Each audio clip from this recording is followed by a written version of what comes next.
My name is Alex Thorne, and I've always been drawn to the forgotten corners of the world.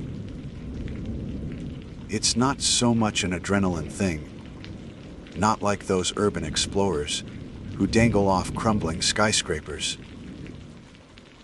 For me, it's the quiet hum of history, the stories embedded in dust and decay. I'm an archivist by trade, working for the Blackwood County Historical Society, a grand old institution with a basement that's more labyrinth than storage, a place we jokingly, and sometimes not so jokingly, call the dungeons. It's a fitting name. The air down there is thick with the smell of slowly decomposing paper, a faint, sweetish scent of mold, and an underlying, unidentifiable earthy odor that clings to your clothes for hours after you leave. The dungeons are poorly lit, a confusing warren of narrow aisles between towering metal shelves, most of them crammed with forgotten donations, misfiled collections, and the general detritus of a century's worth of hoarding. Fluorescent lights, spaced too far apart, flicker intermittently, casting long, dancing shadows that play tricks on your eyes.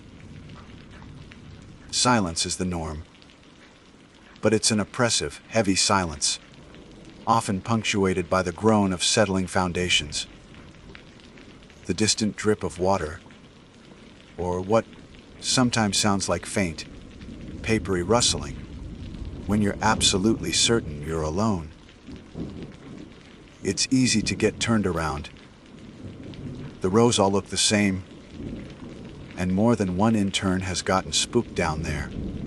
My latest project involved trying to make sense of a particularly neglected section designated sub level gamma on a faded, hand-drawn map from the 1950s.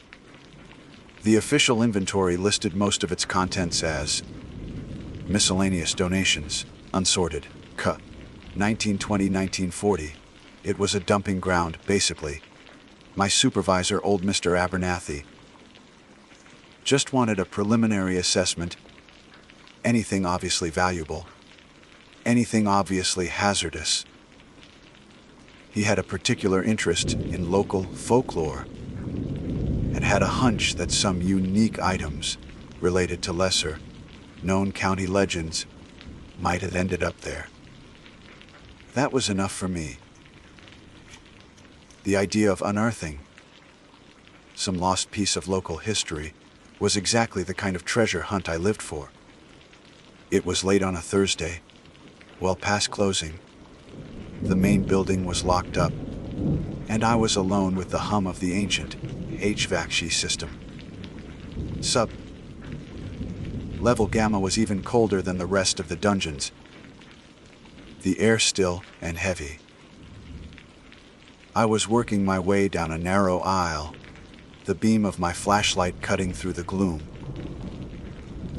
Why? When I noticed it, a section of shelving that didn't quite align with the others. It looked like it had been pushed back, or perhaps the wall behind it was recessed. Curiosity, my constant companion and occasional betrayer, took over. Squeezing past a stack of water-stained ledgers, I found a small, dark alcove, almost a crawl space, hidden behind the shelf. And in that alcove, covered in a thick layer of dust, sat a single, unassuming wooden crate. It wasn't on any inventory list I'd seen. The wood was dark, almost black, and there were no markings on it. No labels. No dates. Just a simple, unadorned box. With some effort, I dragged it out into the dim light of the aisle. The lid wasn't nailed down, just fitted tightly. Inside, nestled on a bed of what looked like dried, blackened leaves, was a game. The box itself was strange. It was roughly square, made of the same dark wood as the crate, and felt unusually heavy. There was no publisher's name, no copyright date. Across the lid, the title, Dungeons and Dominion, was embossed, not printed. The letters formed in a spidery, archaic script that was difficult to read. It looked handmade, ancient. A shiver, not entirely from the cold, traced its way down my spine. I carried it to a small, rickety table I'd cleared earlier and carefully lifted the lid. The smell that wafted out was odd. Not just old paper, but something else, a faint, metallic tang, mixed with dry earth and something vaguely floral, like long, dead potpourri. The first thing I saw was the rulebook. It wasn't printed. It looked like it had been handwritten, or perhaps typed on a very old typewriter, on thick, brittle parchment like paper. The ink was faded brown in places, stark black in others. The illustrations were sparse, but deeply unsettling crude. Almost childlike drawings of twisted landscapes, shadowy figures, and complex, spidery symbols that seemed to wreath at the edge of my vision. The language of the rules was equally bizarre. It was dense, filled with arcane terminology that made little sense, and structured less like instructions for a game, and more like a series of ritualistic incantations. Some passages seemed to describe moral choices or sacrifices, with vague but ominous consequences. Beneath the rulebook was the game board. It was made of several folding sections of heavy, treated leather, not cardboard. The map depicted a nightmarish, alien landscape. There were no familiar landmarks, just jagged mountains that seemed to claw at a petually twilight sky, dark, tangled forests, and rivers that flowed with what looked like ink. As I stared at it, I had the distinct, unnerving impression that the shadows on the board subtly shifted when I wasn't looking directly at them. The player tokens were next. There were 5 of them, each crudely carved from what looked like yellowed bone. They weren't traditional fantasy figures. One was a hunched, cloaked form with too many joints in its limbs. Another was a smooth, ovoid shape with a single, staring eye. A third resembled a tangle of roots or veins, vaguely humanoid. They felt cold to the touch, unnaturally so, even in the chill of the archive. The dice were even stranger. There were 3 of them, not 6-sided, but 8-sided, and made of a pitted, blackish metal that felt strangely warm. Instead of pips or numbers, each face bore a unique, deeply etched symbol, similar to the ones in the rulebook. They felt heavy, unbalanced. Finally, there was a small stack of cards, about the size of tarot cards, made of the same stiff parchment as the rulebook. The artwork on them was nightmarish. One depicted a figure being pulled apart by shadowy tendrils, its face a mask of silent screaming. Another showed a desolate landscape under a blood-red moon, with a single, monstrous tree at its center.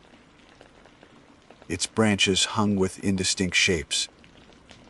The text on them was in the same archaic script, usually a single word or a short, cryptic phrase: the withering, echoes of the lost, the vassal's tithe.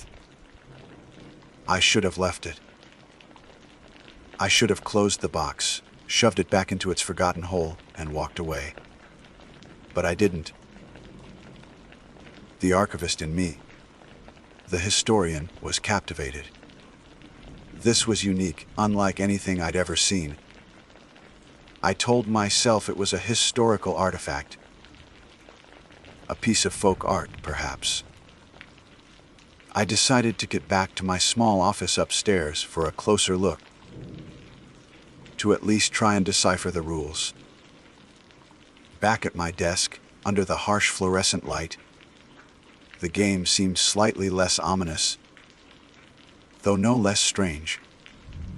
I spread out the board, the pieces, the cards, and opened the rulebook to the first page, titled, The Invocation of Dominion. I began to read aloud, partly to hear how the strange words sounded, partly because the text itself seemed to demand it. He who seeks dominion must first understand its price. The path is shadowed. The toll is undeseen but absolute. As the words left my lips, a sudden, icy gust of wind swept through my small, windowless office. Papers on my desk lifted and swirled, and the bare bulb above me flickered violently, casting the room into momentary, strobing darkness before steadying. I froze, my heart hammering. The office was in the interior of the building, far from any external doors, and the HVAC system was notoriously gentle. There was no rational explanation for such a strong, localized gust. I looked down at the game. One of the bone tokens, the ovoid one with the single eye, had shifted. It was now in the center of the game board, on a space marked with a symbol that looked disturbingly like a staring, lidless eye. I was sure I hadn't placed it there. My breath caught in my throat. It had to be my imagination, stress, lack of sleep, the power of suggestion from reading such creepy material. I'd been working too many late nights. I quickly, almost frantically, gathered the game components, shoved them back into the wooden box, and closed the lid. The metallic tang I'd smelled earlier seemed stronger now, acrid. I didn't take the game home that night. I locked it in my desk drawer, telling myself I'd deal with it in the morning, in the clear light of day, maybe with a colleague present. But as I walked out of the silent, echoing halls of the Historical Society, I couldn't shake the feeling of being watched, a cold pressure on the back of my neck. When I got to my car in the deserted parking lot, I noticed something on the dusty dashboard. It was a small, feathery black leaf, dry and brittle, identical to the ones that had lined the bottom of the crate where I found Dungeons and Dominion.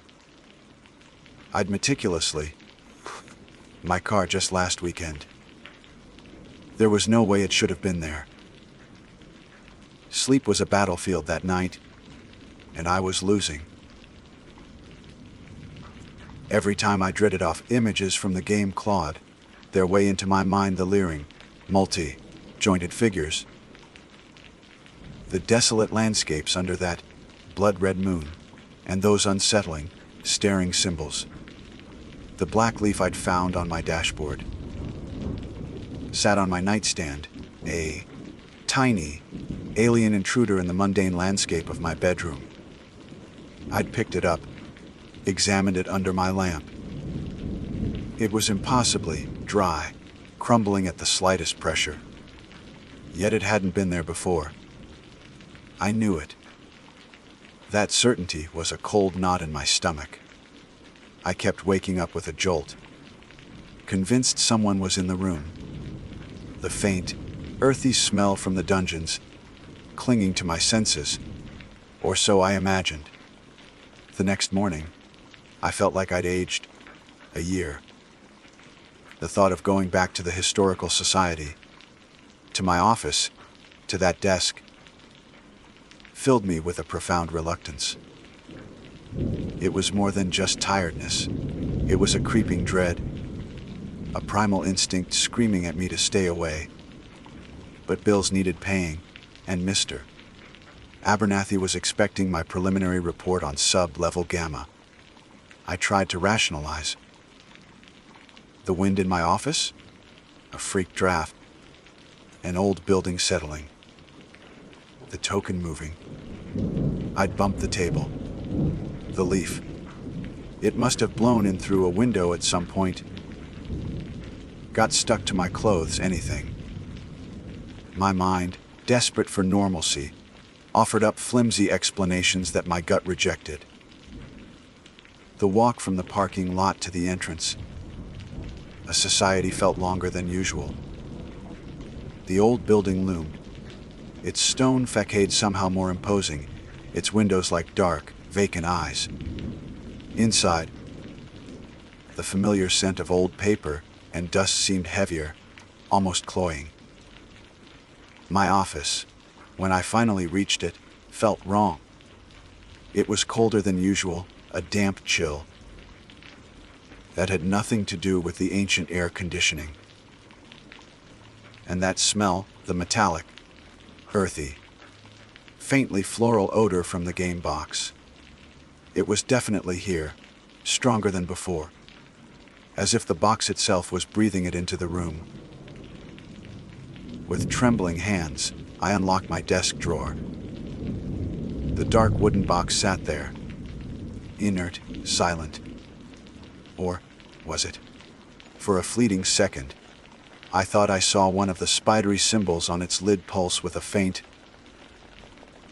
internal light, so quick I dismissed it as a trick of my tired eyes. There was another black leaf lying beside it, identical to the one on my nightstand. My breath hitched. This wasn't possible. I'd locked the drawer. No one else had a key. I spent the morning trying to work, but my focus was shot. My gaze kept drifting to the drawer. The game was a palpable presence in the room, a silent, brooding weight.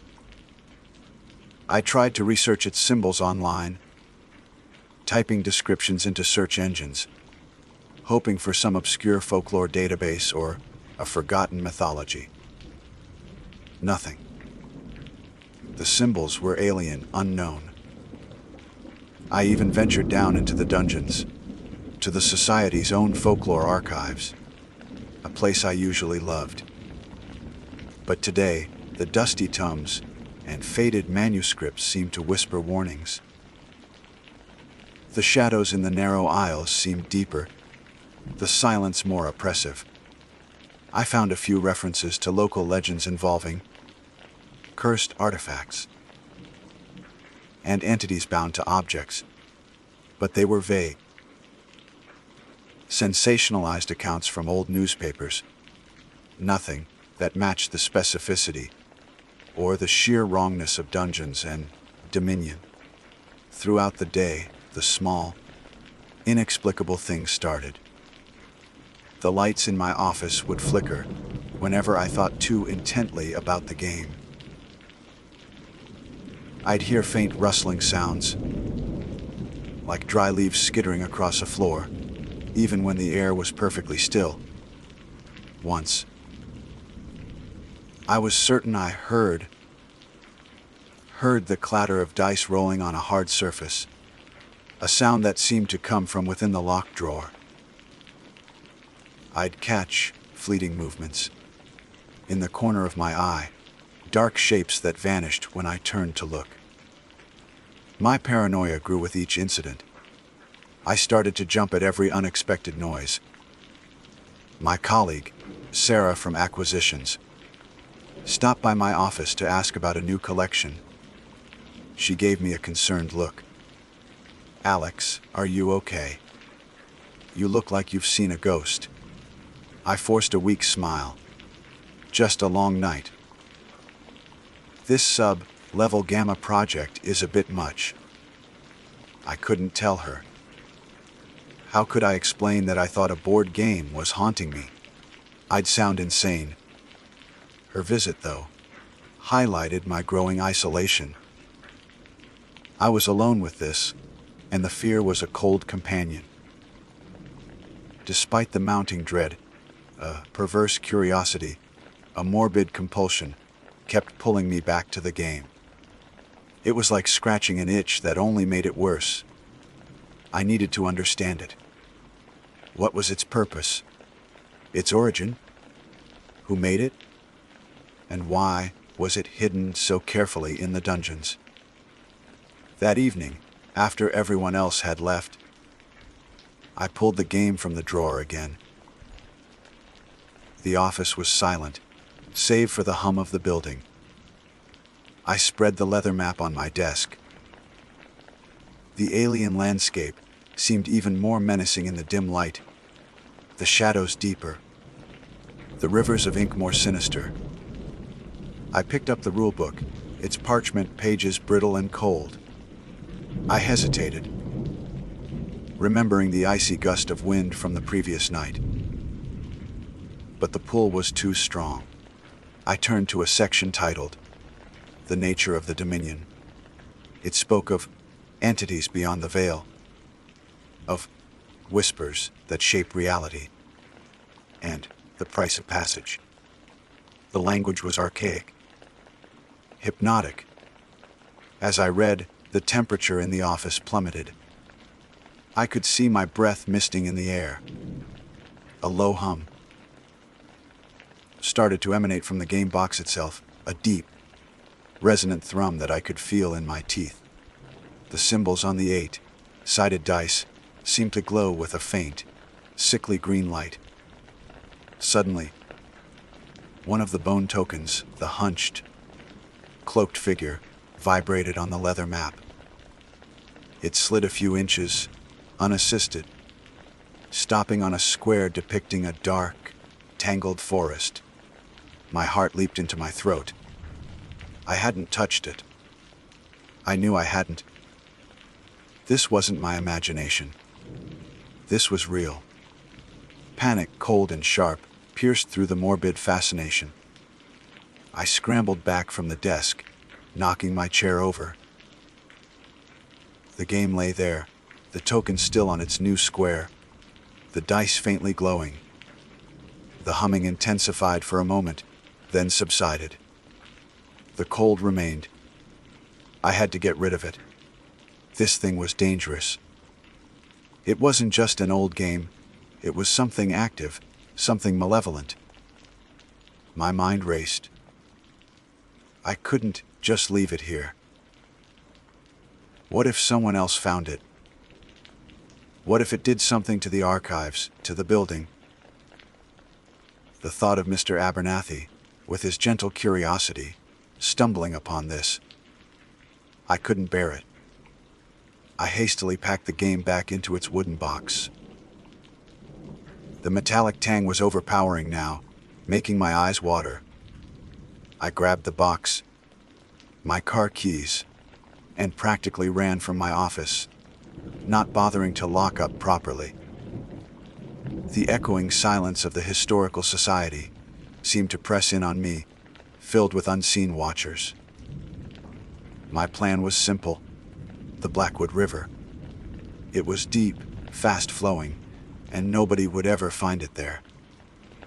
I drove recklessly, the box sitting on the passenger seat beside me like a malevolent passenger.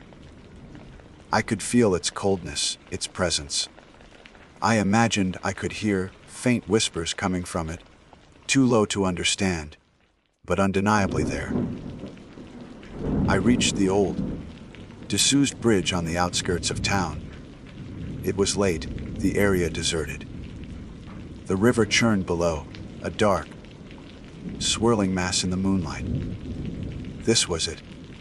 I got out of the car, carrying the box. It felt heavier now, as if resisting. I walked to the railing, the wind whipping at my face. I looked down at the dark water, then at the box in my hands. No more. I whispered, my voice hoarse. With a surge of adrenaline and revulsion, I heaved the box over the railing. It fell, end over end, and hit the water with a surprisingly small splash. For a moment, it bobbed on the surface. Then the current caught it, and it was gone, swallowed by the darkness. A wave of relief washed over me, so intense it left me weak. Neat was done. I drove home, the windows down, trying to air out the lingering scent of the game, the phantom whispers. I fell into bed, exhausted, and for the first time in what felt like days, I slept soundly, a deep, dreamless sleep. The next morning, I woke up feeling lighter, almost euphoric. The nightmare was over. I made coffee, the mundane routine a comforting balm. As I sat at my kitchen table, ready to face the day with renewed optimism, my gaze fell upon the small, worn wooden box sitting innocently in the center of the table. Dungeons and Dominion was embossed in its spidery, archaic script across the lid, and nestled beside it, as if placed there with deliberate care, were 3 small, feathery black leaves. The scream that clawed its way out of my throat when I saw the box on my kitchen table was raw, animalistic. It wasn't just the box. It was the 3 feathery black leaves arranged beside it, a mocking little trio. My legs gave out, and I crumpled to the linoleum, the rough pattern pressing into my palms. The river. I'd thrown it into the goddamn river. I'd watched it sink. This was impossible. My mind reeled, a frantic scramble for an explanation that didn't involve utter, soul-crushing insanity. Had someone retrieved it, followed me? But how? And the leaves. They were identical to the ones from the crate. The ones that had appeared in my car, in my office drawer. A cold certainty settled in my gut. Heavy and indigestible dungeons. And Dominion wasn't just an object. It was a presence. And it didn't want to be discarded. The next few days were a blur of mounting terror and forced normalcy. I went to work at the Historical Society, moving through the motions like a poorly programmed automaton. Mr. Abernathy gave me a few concerned glances, asked if I was feeling all right. I mumbled something about a persistent flu. Sarah, bless her, even brought me a cup of herbal tea, her brow furrowed with worry. You look like you haven't slept in a week. Alex. She was right. Sleep was a luxury I could no longer afford. When I did manage to drift off, the game's nightmarish landscapes invaded my dreams, twisted forests of bone, white trees, rivers of viscous, shimmering black, and always that oppressive, blood-red twilight sky. Sometimes the bone tokens would feature, skittering across the leather board. Their single eyes or two, many jointed limbs moving with a horrifying, independent life. I'd wake up gasping, the metallic, earthy scent of the game thick in my nostrils, even in my own bedroom. The box itself, now relegated to the darkest corner of my closet, under a pile of old blankets, seemed to hum. A low, almost sub-audible thrum that vibrated through the floorboards, a constant, unnerving reminder of its presence. The 3 black leaves I'd placed on my desk, a morbid sort of evidence. More began to appear. One on my pillow. Another inside my shoe. One even floated down from the ceiling of my office at the Society, landing softly on my keyboard as I was trying and failing to concentrate on a 17th century land deed. Symbols from the game started to bleed into my reality. A crack in the pavement would momentarily resemble one of the spidery glyphs from the rulebook. The condensation on a cold glass would form a fleeting, familiar sigil. I'd see them in the shadows, in the patterns of leaves on the ground, in the way power lines crossed against the sky. Was I losing my mind? Or was the game actively imprinting itself onto my world, onto my perception? I tried to research more desperately this time. I scoured the Society's restricted archives, looking for any mention of similar artifacts, of local folklore that went deeper than the sanitized versions in the public domain. I found unsettling tales of objects imbued with, or influence, of entities tied to handcrafted items, often demanding appeasement or service. One particularly disturbing account, in a brittle, handwritten journal from a 19th century clergyman, spoke of a silent arbiter, a game of souls that could not be unmade, only played or passed on at terrible cost. The descriptions were vague, filled with religious dread, but a cold finger traced its way down my spine. Online searches for the game's symbols remained fruitless, as if Dungeons and Dominion existed outside of any known human record. I even attempted to confide, in the most oblique way possible, in Mr. Abernathy. I asked him, hypothetically, about legends of cursed items that couldn't be destroyed. He chuckled, a kindly, academic sound. Ah, the old persistent malevolence. Trope Alex. Fascinating from a folkloric perspective. Usually symbolic of inescapable guilt or fate. Wouldn't you say? He then launched into a detailed analysis of such motifs in medieval literature. I felt a chasm open up between his world of scholarly detachment and my reality of creeping horror. I was truly alone in this. The game, it seemed, did not appreciate being ignored. When I tried to seal the box with duct tape and bury it again in my closet, the manifestations escalated. My lights began to flicker erratically, sometimes going out for minutes at a time, plunging me into suffocating darkness. Objects in my apartment would shift, a book falling from a shelf, a glass sliding across the counter. The whispers I'd occasionally heard before became more insistent. Sibilant sounds at the edge of hearing, almost forming words I couldn't, or perhaps didn't want to, understand. One morning, I arrived at my office to find one of the game's tarot-sized cards lying face up on my blotter, the vassal's tithe. My blood ran cold. The box was in my closet at home, taped shut. How had it gotten here? The implication was clear: the game's influence was not confined to my apartment. It could reach me anywhere. And it wanted something. That night, a strange compulsion, a mixture of terror and a desperate need for answers, drove me to the closet. The humming from the box was stronger now, the metallic scent almost overpowering.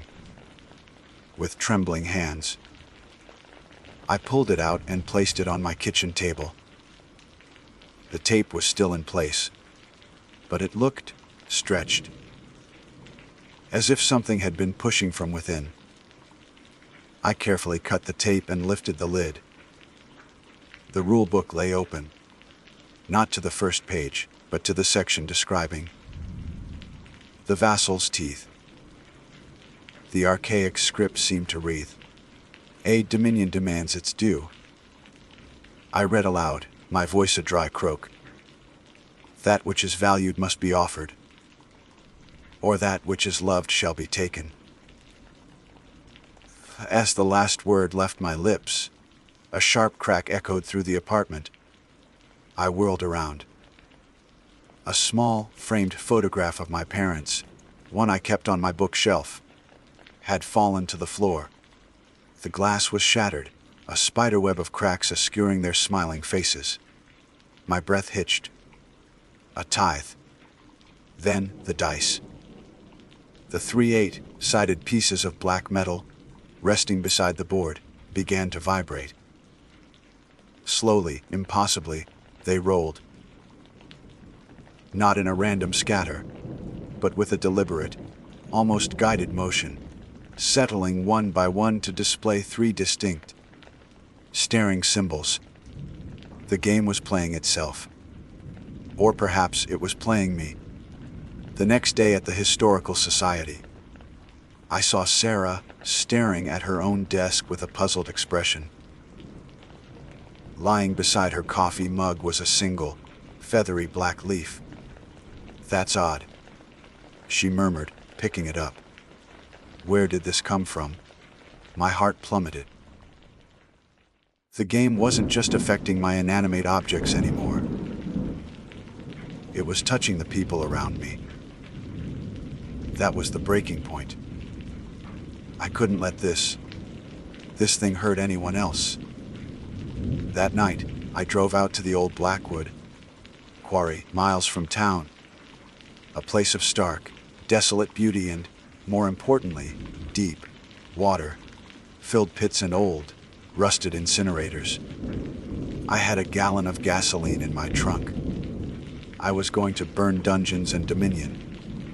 I was going to reduce it to ash. Under a cold, indifferent moon, I built a small pyre of dry brush and doused it, and the wooden box with gasoline. The fumes stung my eyes. With a shaking hand, I lit a match. The flames caught with a whoosh, leaping high into the night air. For a moment, I felt a surge of triumph. But it was short-lived. The fire around the box burned, but the box itself, it didn't blacken. It didn't char. The flames seemed to part around it, licking at its edges but not consuming it. Then, the color of the fire changed. It shifted from orange and yellow to a sickly, vibrant green, then a deep, impossible violet. A low, guttural sound, like 1,000 voices groaning in unison, seemed to emanate from the burning pyre, and for a terrifying instant, I thought I saw a shadowy, multi-limbed figure coalesce in the unnatural smoke, its form indistinct, but radiating an ancient, unquantifiable malice. I stumbled back, choking on the acrid smoke and my own terror. The unnatural fire died, down as quickly as it had appeared, leaving the box sitting amidst the smoldering embers, untouched, almost gleaming in the moonlight. Defeated, numb, I drove home. I knew what I would find. It was on my kitchen table, of course. Not even a hint of soot on its dark wood. Beside it, the rule book lay open. Not to the vassal's tithe. Not to any page I had seen before. At the top of the page, in that same spidery, embossed script, was a single, chilling sentence. "The Dominion awaits. Will you answer the call, Archivist?" And beneath it, one of the bone tokens, the ovoid one, with the single, staring eye, was no longer on the board. It was sitting directly on the page as if marking my place. My invitation. My summons. The game didn't just want to be acknowledged. It wanted to be played. And it seemed I was its newest piece. The silence in my kitchen was a living thing, thick and suffocating. The dark wooden box sat on the table, an altar to some forgotten, malevolent god. The rule book lay open, The spidery script of "The Dominion awaits. Will you answer the call, archivist?" Seeming to pulse faintly in the dim morning light. And there, resting on the page like a judge's gavel, was the ovoid bone token with its single, unblinking eye. My invitation. My damnation. Every avenue of escape had been cut off. Burning it, drowning it futile. The game was a parasite, latched onto me, and it seemed the only way to understand its hunger, perhaps even to survive it, was to feed it. Or maybe that was just what it wanted me to believe. My rationality was a frayed thread, and the weight of the game's relentless presence was about to snap it. I thought of Sarah, of Mr. Abernathy. The black leaf that appeared on Sarah's desk was a clear, chilling message. The game's influence was spreading, and I was the vector. How long before it demanded a more significant tithe from them? A hollow laugh escaped me. Archivist. It knew what I was. Was this whole thing a grotesque parody of my profession, unearthing forgotten things, piecing together a narrative from cryptic clues? With a sense of grim inevitability, I pulled out a chair. My hands trembled as I reached for the rulebook. The parchment felt colder than ever, the ink almost vibrating under my fingertips. The single eye of the bone token seemed to follow my every movement. I had to play. There was no other path left in this labyrinth. I turned back to the first page. The Invocation of Dominion. My voice was a hoarse whisper as I began to read the words aloud again, the strange, archaic phrases feeling like ash in my mouth. He who seeks dominion must first understand its price. The path is shadowed. The toll is unseen but absolute. As I spoke, the air in the kitchen grew heavy, the familiar metallic tang of the game intensifying, until it was almost a taste on my tongue. The shadows in the corners of the room seemed to deepen. I could hear a faint, rhythmic thrumming, like a distant, giant heartbeat, seemingly emanating from the box itself. The rules, if they could be called that, were a maddening tapestry of obscure pronouncements, allegorical challenges, and veiled threats. There was no clear objective, no win condition. It spoke of alignments, conjunctions, and sacrifices to the threshold. It mentioned whispers and the silent court. One passage read: "The first die cast is a stone into the abyss. Its ripples define the shape of your servitude." Servitude, not victory. My gaze fell upon the 3/8-sided dice, their black metal surfaces etched with those disturbing, unidentifiable symbols. I picked one up. It was unnaturally warm, almost pulsing with a faint energy.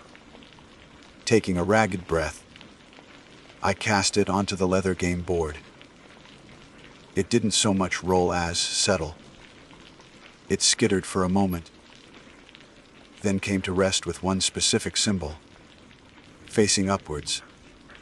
A spiral that seemed to draw the eye inwards, towards an infinitesimal point. The moment it stopped, a wave of vertigo washed over me.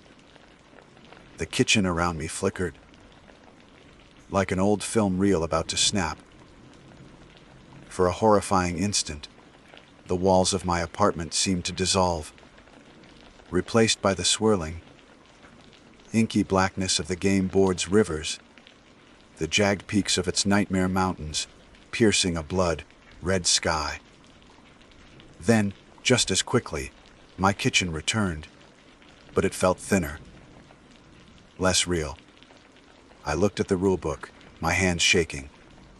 According to a dense, almost poetic passage, the spiral symbol represented the unveiling of paths. I was supposed to draw a card from the tarot-sized deck. The cards were cold, stiff. The artwork was as nightmarish as I remembered. I drew one. It depicted a lone, skeletal tree on a barren plain. Its branches hung not with leaves, but with dozens of staring, disembodied eyes. The text beneath it read, "The Watchers see. Your walls are now their windows." A sudden, sharp cracking sound from the living room made me jump. I rushed in to find that every mirror, every reflective surface, the television screen, the glass in the picture frames, even the polished surface of my coffee table had developed a network of fine, spidery cracks, radiating outwards from their centers. And in the largest mirror above the fireplace, for a split second before the cracks obscured the image entirely, I didn't see my own reflection. I saw a vast, empty room, its walls covered in what looked like pulsating, organic script, and in the center of it, a single, colossal, unblinking eye, staring directly back at me. My breath hitched. This wasn't just a game. This was an invasion. The game continued, or rather, I continued to be played by it. Each roll of the dice, each card drawn, brought fresh horrors, fresh erosions of my reality. A card named Echoes of the Lost filled my apartment with the whispers of voices I almost recognized, murmuring my name, their tones shifting from pleading to accusatory. Another, the shifting sands, caused the floor beneath my feet to ripple and sway. The pattern of the linoleum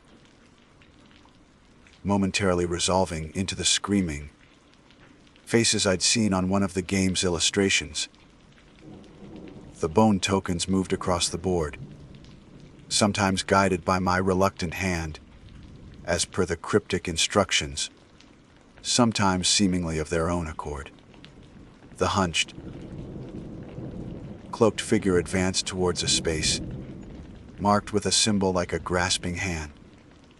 The ovoid eye token remained fixed on a central point, the heart of dominion. A days bled into nights. I stopped going to work. Mr. Abernathy called, his voice laced with concern. I mumbled excuses, my voice hoarse, distant even to my own ears. Sarah sent texts asking if I was okay. I couldn't answer. How could I explain that my world was being unwritten, rewritten by a cursed game? The black leaves kept appearing, now not just in my apartment, but seemingly on me, one tucked into my pocket. Sure it hadn't been there, another falling from my hair. My isolation was complete, a suffocating blanket woven by the game. The apartment grew colder, the metallic, earthy smell a constant miasma. Food turned to ash in my mouth, a literal manifestation of one of the curse cards I'd drawn. My reflection, when I dared to glance at a remaining shard of mirror, was gaunt, haunted, my eyes wide with a terror that was becoming my permanent state. The entity, the dominion, whatever it was, felt closer now. It wasn't just the whispers or the fleeting images. It was a pressure in my mind, a cold, ancient intelligence scrutinizing my every thought, every fear. The game was its censor, its tendril reaching into my world. One evening, or what I perceived to be evening in the perpetual twilight the game seemed to cast over my senses, I drew a card that showed a figure kneeling before a shadowy throne. offering up a glowing object. The card was titled, "The Vassal's Choice." The rulebook, in a passage that seemed to writhe with anticipation, spoke of a willing offering to solidify the bond and appease the gaze. It didn't specify what the offering should be. But as I looked at the bone tokens on the board, particularly the one representing the hunched figure, now perilously close to a square depicting a swirling vortex, I understood. The game wasn't about strategy or chance. It was about submission. It was about feeding something ancient and terrible. The air grew impossibly cold. The thrumming from the box intensified, vibrating through my bones. The symbols on the dice glowed with a hungry light. A voice, not a whisper this time, but a chorus of voices, ancient and vast, echoed in my mind, speaking in a language that wasn't a language. Yet I understood its chilling demand. Choose. Offer. Become. My eyes fell upon a small, silver letter opener on my desk, a gift from my parents. Mundane. Real. Something from the world I was losing. The game wanted a sacrifice. It wanted a piece of me, a piece of my world, given willingly. With a shaking hand, I picked up the letter opener. The ovoid eye token on the rulebook seemed to dilate. The shadowy throne on the card seemed to loom larger. I knew, with a certainty that transcended fear, that this was the true beginning. Not an ending, but an initiation. The game wouldn't release me. It would consume me, integrate me. Perhaps I would become another token. Another illustration in its cursed rulebook. Another warning to the next poor soul who stumbled upon dungeons and dominion in some forgotten archive. The chorus of voices urged me on. Offer. Join the dominion. I looked at the leather board, at its alien landscapes that now felt more real than my own crumbling apartment. I looked at the bone token, the one that was supposed to be me, the archivist, poised at the edge of something terrible. My hand tightened around the letter opener. The game waited. The dominion waited. And I was so very tired of fighting. The first drop of blood, dark against the pale parchment of the rulebook, looked like another symbol. Another instruction in a game I could never hope to understand, let alone win. The single eye on the token seemed to gleam.